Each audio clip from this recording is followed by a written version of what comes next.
तो पिछली वीडियो में हमने देखा था टेस्टिंग फॉर स्टेशनैरिटी और हमने देखा था वीक और स्ट्रिक्ट स्टेशनैरिटी को किन डिफरेंट टेस्ट की हेल्प से हम टेस्ट कर सकते हैं। ओके, कि हमारा जो डेटा है वो वीक स्टेशनरी है या फिर स्ट्रिक्ट स्टेशनरी है या फिर नॉन स्टेशनरी है। तो इससे पहले की वीडियोज़ में हमने स्टेशनैरिटी के बारे में देखा था, कितने टाइप के स्टेशनैरिटी होते हैं, weak stationary data, strict stationary data, उसके अलावा हम किस तरीके से टेस्ट कर सकते हैं स्टेशनरी डेटा को। इस वीडियो में हम कुछ डिफरेंट टाइप्स ऑफ मेथड देखने वाले हैं जिसकी हेल्प से हम एक नॉन स्टेशनरी डेटा को स्टेशनरी बना सकते हैं। So making a time series data stationary. एक non stationary time series data को स्टेशनरी बनाने के लिए 4 मेथड्स होते हैं। फर्स्ट वन जो सबसे कॉमन है, डिफरेंसिंग।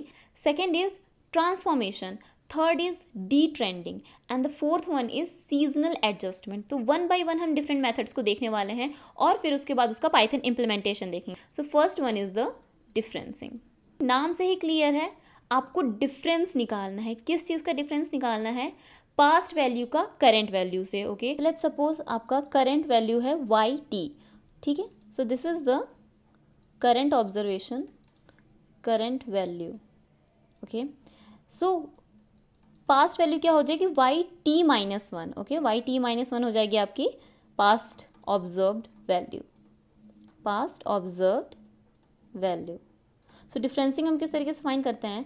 डिफरेंसिंग जो फर्स्ट ऑर्डर डिफरेंसिंग होता है Y T minus Y T minus one. अभी इसमें आपको जो वैल्यू मिलेगी वो पॉजिटिव भी हो सकती है, नेगेटिव भी हो सकती है। ओके, सो फर्स्ट ऑर्डर डिफरेंसिंग की तरह ही हमारे पास सेकेंड ऑर्डर डिफरेंसिंग भी होता है जिसमें हम Y dash T minus Y dash T minus one. तो कभी कभी ऐसा होता है कि जो हम टाइम सीरीज डेटा ले रहे हैं उस पर हम फर्स्ट ऑर्डर डिफरेंसिंग परफॉर्म करते हैं, बट उसके बाद जब हम टेस्ट करते हैं तो भी हमारा जो डेटा है वो स्टेशनरी नहीं बनता है।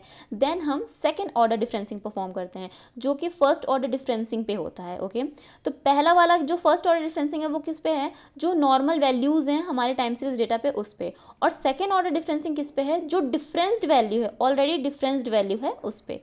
Okay, so that is the first order and second order differencing. For example आपके पास कुछ डेटा है इस तरीके से। ओके, तो इसका अगर हम फर्स्ट ऑर्डर डिफरेंसिंग निकालेंगे तो क्या निकलेगा? इसमें से इसको माइनस करना है। सो 1 minus 2, 2 minus 6, 6 minus 3, 3 minus 5 and 5 minus कुछ होगा नहीं तो यहाँ पे आ जाता है हमारा N A, null value. Okay, so जो भी वैल्यू यहाँ पे आएगी वो आपका फर्स्ट ऑर्डर डिफरेंसिंग हो जाएगा। तो यहाँ पे क्या आ जाएगा? -1, -4, ये हो जाएगा 3, यहाँ हो जाएगा -2। ओके, अभी अगर आपका ये डेटा भी स्टेशनरी नहीं होता है टेस्ट करने के बाद तो इसके बाद आप कैसे करोगे? -1 -4, ओके, एंड देन -4 -3, 3 -2। ओके, सो ये जो वैल्यू आएंगी वो हो जाएगी आपकी सेकेंड ऑर्डर डिफरेंसिंग की। तो इस तरीके से वैल्यूज से हम फर्स्ट ऑर्डर और सेकेंड ऑर्डर डिफरेंसिंग निकालते हैं। Next we will learn about the transformation, different types of transformation. So transformation, what it does is it stabilizes the variance of time series data. Okay, of time series data. अभी जो हमने स्टेशनैरिटी के rules पढ़े थे कि क्यों data non stationery होता है या फिर स्टेशनरी होता है, तो उसमें वेरिएंस भी एक पार्ट था। ओके, अगर डेटा में काफ़ी ज़्यादा वेरिएंस है तो भी डेटा आपका नॉन स्टेशनरी है। तो ट्रांसफॉर्मेशन क्या करता है कि अगर आपके पास कुछ इस टाइप का डेटा है जिसमें वेरिएंस बहुत ज़्यादा है तो आप ट्रांसफॉर्मेशन की हेल्प से उसकी वेरिएंस को स्टेबलाइज करके उसको स्टेशनरी बना सकते हैं। उस तरीके से जो डिफरेंसिंग हमने पढ़ा था उसमें हम क्या कर रहे हैं कि जो ट्रेंड है और सीजनैलिटी, इन दोनों को ही हम रिमूव कर रहे हैं। अभी मैंने एक पॉइंट मिस कर दिया इसमें, डिफरेंसिंग में आप इस तरीके से भी कर सकते हो। अगर आपके पास सीजनल ट्रेंड है, ओके, सीजनल डेटा है, जो आपका डेटा है वो 12 मंथ्स में सिमिलर पैटर्न दिखा रहा है, तो आप फर्स्ट ऑर्डर सेकेंड ऑर्डर के जैसे ही आप उसमें सीजन्स को डिवाइड कर सकते हो। फॉर एग्जाम्पल आज के डेटा को 12 मंथ्स पीछे के डेटा से आप डिफरेंस कर सकते हो। फॉर एग्जाम्पल आपका जो आज का डेटा का डिफरेंस रहेगा वो रहेगा आपका current value minus current value -12। इस तरीके से आप सीजनल डेटा के डिफरेंसिंग को निकाल सकते हो। Now coming back to the transformation हमारे पास 3 टाइप्स के हैं। ओके, सो ट्रांसफॉर्मेशन हमारे पास 3 टाइप्स के हैं। First one is the logarithmic, second one is power transformation and third one is the Box Cox transformation. Okay, logarithmic में हम क्या कर रहे हैं? सिंपली हम लॉग निकाल रहे हैं हर एक वैल्यू का। ओके, हम लॉग निकाल रहे हैं, लॉग ऑफ द डेटा। तो वो हो जाता है लॉगरिदमिक ट्रांसफॉर्मेशन। तो फॉर एग्जांपल आपके पास करंट वैल्यू है वाई टी, और अगर हम इस पर पावर ट्रांसफॉर्मेशन लगाएं, फॉर एग्जांपल हमने स्क्वायर रूट पावर ट्रांसफॉर्मेशन लगाया, तो इसका वैल्यू क्या हो जाएगा, under root of Y T. Okay, इसी तरीके से Y T plus one will become under root of Y T plus one. तो इसका मतलब क्या है, सारे वैल्यूज़ पे हमने स्क्वायर रूट ट्रांसफॉर्मेशन लगा दिया, तो जो वैल्यू निकलेगी उससे जो वेरिएंस होगा वो स्टेबलाइज हो जाएगा। ओके, ये सारे जो ट्रांसफॉर्मेशन है ये मेनली वेरिएंस को स्टेबलाइज करने के लिए है। और लास्ट में आता है Box Cox. Box Cox transformation क्या होता है, इन दोनों को ही वो यूज़ करता है। ओके, लॉग निकाल लिया, उसके बाद फिर स्क्वायर रूट निकाल लिया, स्क्वायर रूट निकाल लिया, या फिर उसके बाद लॉग निकाल लिया। तो it's the combination of power and logarithmic transformation. Okay, logarithmic transformation. So detrending means removing trend component. Okay, जो भी टाइम सीरीज डेटा में ट्रेंड कंपोनेंट रहेगा उसको रिमूव करने से भी हमारा जो डेटा है वो स्टेशनरी बन सकता है। ओके, सो इसमें फर्स्ट मेथड आ जाता है लीनियर डीट्रेंडिंग।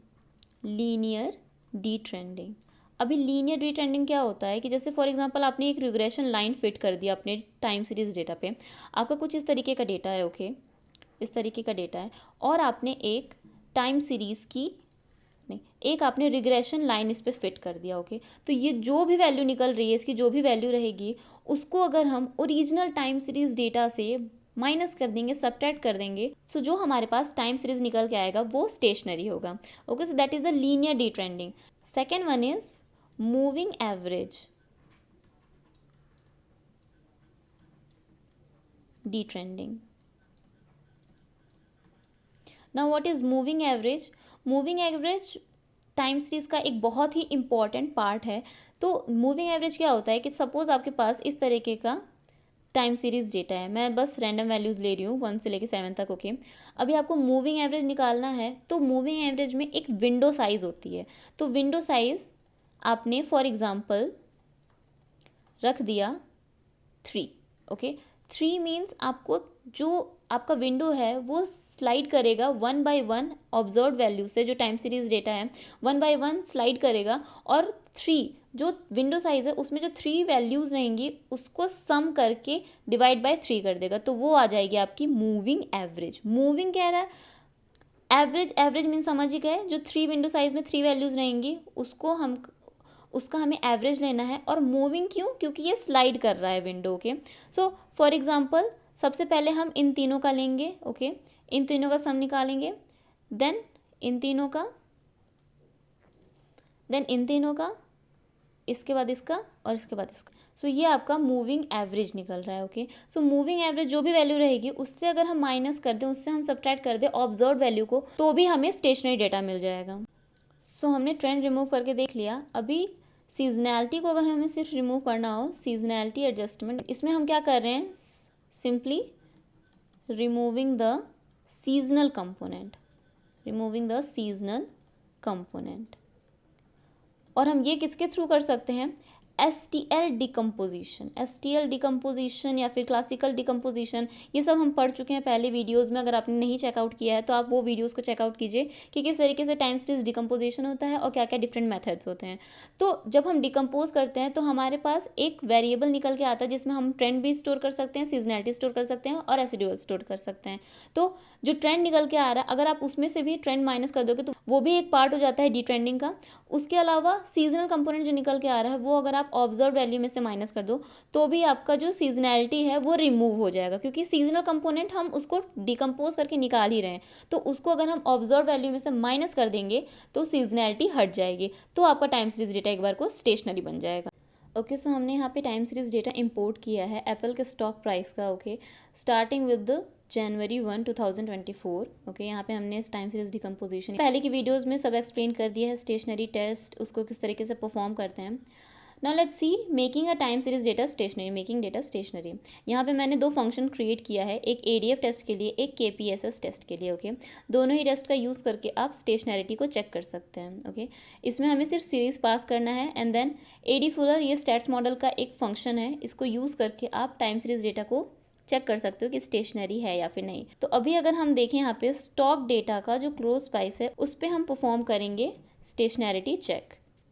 सो हमने यहाँ पे इस फंक्शन में प्राइसेस को पास किया है एज अ पैरामीटर, और यहाँ पे हमें पी वैल्यू जो मिल रहा है 0.05 से काफ़ी ज़्यादा है।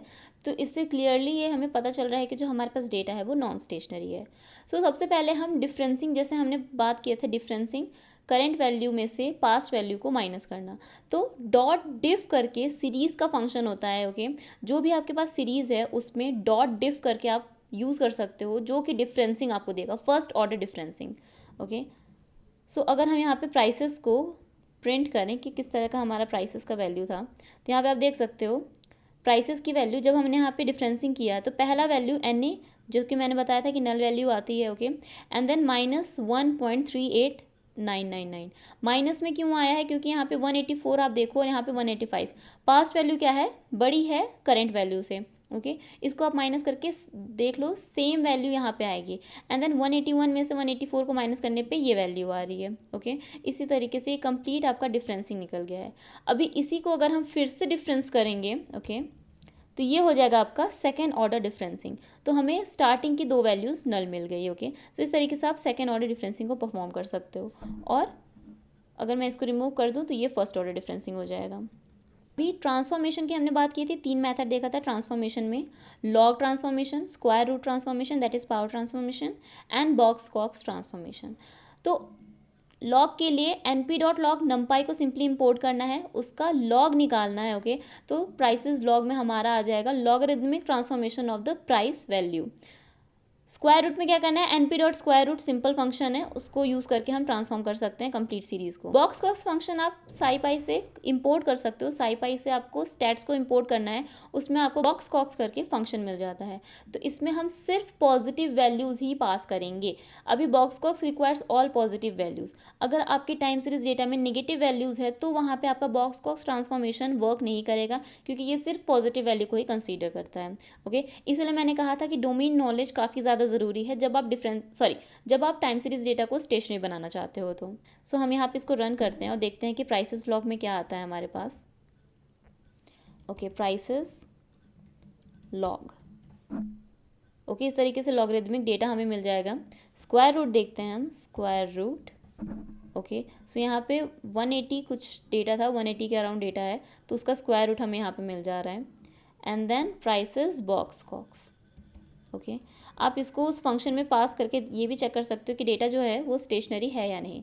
सो हम यहाँ पे इसको फंक्शन में पास करके देखते हैं कि हमारा पी वैल्यू क्या निकलता है। ओके, तो इसका जो पी वैल्यू है ये काफ़ी ज़्यादा है, इसका मतलब ये बॉक्स कॉक्स ट्रांसफॉर्मेशन से भी हमें स्टेशनरी डेटा नहीं मिल रहा है। Let's pass the square root one. Okay, it is also not helpful and not the prices log. Difference का अगर हम यूज़ करें तो यहाँ पे हम प्राइसेस अंडरस्कोर डिफ करके वेरिएबल में डाल देते हैं। अब इसका यूज़ करके देखते हैं कि एडीएफ टेस्ट हमारा कैसे परफॉर्म करता है। ओके, हमें यहाँ पे ड्रॉप एन भी यूज़ करना होगा क्योंकि हम मिसिंग वैल्यू को नहीं डाल सकते। Okay, now you can see this is the value. अभी अगर हम इसको चेक करें कि इज़ इट लेस देन 0.05 और नॉट, तो ये आ रहा है ट्रू। इसका मतलब डिफरेंसिंग की हेल्प से हमारा जो टाइम सीरीज डेटा था वो स्टेशनरी हो गया, बट इन तीनों ट्रांसफॉर्मेशन की हेल्प से हमारा जो डेटा था वो स्टेशनरी नहीं हुआ। ओके, तो दैट मीन्स जो हमारा डेटा है उसमें वेरिएंस बहुत ज़्यादा नहीं है। अगर हम फिर से चेक करें अपने डेटा को यहाँ पे, तो अगर आप देखो तो यहाँ पे वेरिएंस आपको कुछ ज़्यादा हाई नहीं मिल रहा है, तो आपका जो डेटा है वो स्टेबल वेरिएंस का ही है। तो यहाँ पे ट्रांसफॉर्मेशन बिल्कुल भी हेल्पफुल नहीं रहा। ओके, नेक्स्ट हम अगर डी ट्रेंडिंग की बात करें तो यहाँ पे एक ट्रेंड लाइन फिट करने की कोशिश की है अपने डेटा पे। तो यहाँ पे पहले मैंने ट्रेंड की जो स्टार्टिंग और लास्ट वैल्यू रहेगी उसको निकाला है। ओके, ट्रेंड यहाँ पे पॉलीफिट की हेल्प से। ओके, और इसमें np डॉट अरेंज ये क्या करता है, जो भी वैल्यू आपकी उसको अरेंज करेगा। ओके, और इसमें हमने पास किया है लेंथ ऑफ द प्राइसेस, जितना भी हमारे पास डेटा अवेलेबल है उसकी length. Okay, and then the prices value. फिर हमने ट्रेंड लाइन को फाइंड किया है, जो भी स्टार्टिंग और एंडिंग पॉइंट रहेगा उसके बेसिस पे। And then prices detrended, जो प्राइसेस ओरिजिनल वैल्यू है उसमें से हमने ट्रेंड लाइन की वैल्यूज़ को माइनस कर दिया है। ओके, सो लेट्स सी कि हमारा जो डेटा है अब वो स्टेशनरी हुआ या फिर नहीं। Prices D trended. ओके, सो यहाँ पे वैल्यू ये डिक्रीज तो हुई है, बट हमारा जो डेटा है वो स्टेशनरी नहीं हुआ। अगर आपने साइकिट लर्न पढ़ा हो तो आप लीनियर रिग्रेशन मॉडल को भी फिट करके इसमें से ट्रेंड लाइन को माइनस कर सकते हो, जो ओरिजिनल प्राइस वैल्यू रहेगी उसको। अगर मैं यहाँ पे इसको प्लॉट करके देखूँ,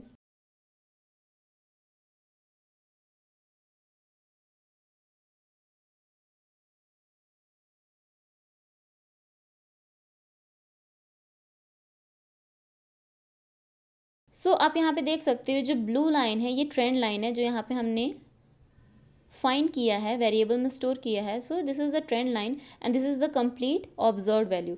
तो माइनस करने पे हमें जो वैल्यू मिलता है वो डी ट्रेंडेड वैल्यू है, क्योंकि उसमें से हमने ट्रेंड को ही रिमूव कर दिया। ओके, अभी यहाँ पे हमने मूविंग एवरेज, जो हमने सेकंड मेथड देखा था डी ट्रेंडिंग में, मूविंग एवरेज, तो हमने यहाँ पे विंडो साइज कर लिया है। हमने यहाँ पे विंडो साइज 12 लिया है। ओके, आप इसको भी चेंज करके देख सकते हो कि कितना विंडो साइज पे आपका जो डेटा है वो डी ट्रेंड हो रहा है। Okay, so let's run this and then again call this function. आप यहाँ पे देखो 0.05 से डेटा कम आ गया। मूविंग एवरेज डी ट्रेंडिंग की हेल्प से आपका जो डेटा था वो स्टेशनरी बन गया। अगर मैं मूविंग एवरेज वाले वैल्यूज़ को भी प्लॉट करूँ यहाँ पे, so let's see how the plot look. Okay, so this blue line is the moving average of window 12. okay, and last one is a seasonal decomposition, like seasonal adjustment जो हमने देखा था। यहाँ पे हमने seasonal decompose जो function उसको call किया है, ठीक है, हमने ये देखा था क्लासिकल डिकम्पोजिशन में। इसमें हमने प्राइसेस मॉडल को पास किया है, मॉडल एडिटिव यूज़ किया है। क्यों यूज़ किया है ये सब मैंने बताया है। एडिटिव मॉडल क्या होता है, मल्टीप्लिकेटिव क्या होता है, कब किसको यूज़ करते हैं, ओके, सारी चीज़ें मैंने पहले ही बता रखी है, आप उस वीडियो को चेकआउट कर सकते हो। यहाँ पे हमारा एडजस्टेड प्राइस आ गया। एडजस्टेड प्राइस हमने क्या किया है कि प्राइस डिवाइडेड बाय जो सीजनल कंपोनेंट है वो। ओके, तो हमारा एडजस्टेड प्राइस यहाँ पे हमको मिल जाता है ADF test price adjusted. oops, okay, I have not run this. Okay, अभी जो वैल्यू मिल रही है यहाँ पे ये भी 0.05 से लेस है। दैट मीन्स जो हमारा डेटा है वो स्टेशनरी बन गया after removing the seasonal part. So that's all for this video. I hope आपको वीडियो अच्छी लगी हो। नेक्स्ट वीडियो में हम देखने वाले हैं random walk and white noise. Next video बहुत ही ज़्यादा इंपॉर्टेंट होने वाली है, तो अगर अभी तक आपने मेरा चैनल सब्सक्राइब नहीं किया है तो सब्सक्राइब कीजिएगा, वीडियो को लाइक कीजिएगा और नोटिफिकेशन बेल को ऑन कर लीजिएगा, जिससे कि जैसे ही मैं नेक्स्ट वीडियो डालूँ आपको लेटेस्ट नोटिफिकेशन मिल जाए। Thank you.